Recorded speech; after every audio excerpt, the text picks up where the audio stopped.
Bienvenue sur France Info, nous sommes lundi 8 mai, il est 9h30. 39 ans, presque 10 ans de moins que Valéry Giscard d'Estaing à l'époque. Emmanuel Macron devient le plus jeune président de la République. Son score hier pour le second tour, un peu plus de 66% des voix contre un peu moins de 34 à Marine Le Pen. Un écart qui illustre en partie l'efficacité du Front républicain contre l'extrême droite. Ce matin, François Bayrou sur France Info affirme qu'Emmanuel Macron n'a pas été élu par défaut mais par adhésion.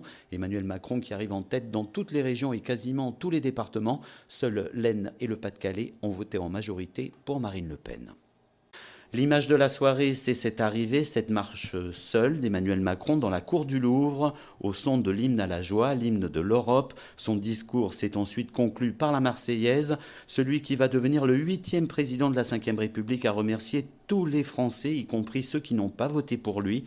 Les scores de l'abstention à 25%, mais surtout le nombre de bulletins blancs ou nuls, plus de 4 millions, sont totalement inédits. La tâche qui nous attend est immense, a lancé Emmanuel Macron à la foule.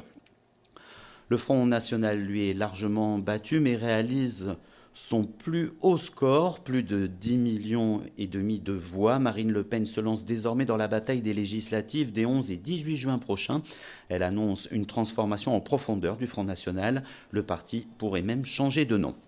Pour Emmanuel Macron, la passation de pouvoir avec François Hollande se fera le week-end prochain. Aujourd'hui, les deux hommes vont participer aux commémorations du 8 mai, 72 ans après la fin de la Seconde Guerre mondiale. Ce sera sur les Champs-Élysées, un peu avant 11h. Cérémonie à suivre en direct et en intégralité sur France Info. Il sera ensuite temps pour Emmanuel Macron de travailler la composition de son gouvernement. Le nom de son Premier ministre, notamment, devrait être connu en début de semaine prochaine. Emmanuel Macron qui va démissionner de la tête de son mouvement En Marche ce midi. Un conseil d'administration est en effet organisé.